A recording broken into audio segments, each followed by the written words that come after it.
Assalamualaikum warahmatullahi wabarakatuh. Kami dari kelompok 2 akan mempresentasikan hasil diskusi kami terkait pengukuran pemahaman belajar peserta didik atau dikenal dengan istilah asesmen.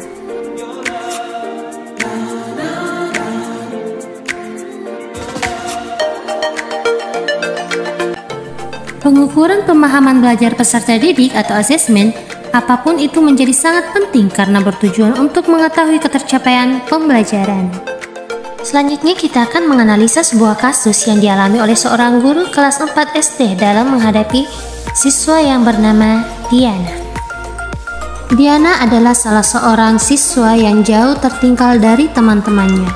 Namun ketika ia diberikan tugas secara lisan, maka ia akan mampu menjawabnya. Kira-kira bagaimanakah cara melakukan asesmen terhadap keadaan Diana? Yang pertama, kita mengecek minat, gaya belajar berdasarkan karakteristik Diana. Yang kedua, melakukan tes diagnostik. Dan yang terakhir, menentukan jenis asesmen yang sesuai dengan kondisi Diana. Dalam kasus Diana, penilaian kinerja perlu dilakukan bukan melalui tes tertulis, melainkan melalui ujian lisan atau wawancara.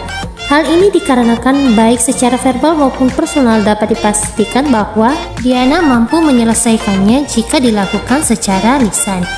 Diana memiliki gaya belajar yang berbeda, bukan visual, tapi auditory kinestetik.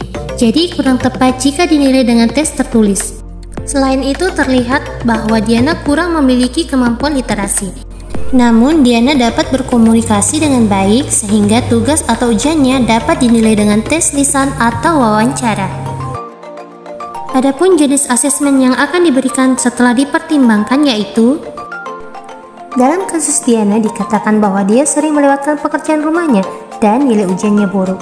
Namun ketika tugas dan materi ulangan diulang secara lisan dan individual, Diana mampu menjawab. Kami percaya bahwa untuk mengatasi situasi ini, Diana perlu dinilai dalam bentuk performance assessment, baik melalui tes lisan maupun wawancara yang semakin bertambah. Gaya belajar Diana mungkin bersifat auditori, yaitu gaya belajar yang mengandalkan pendengarannya untuk memahami dan mengingat materi pelajaran.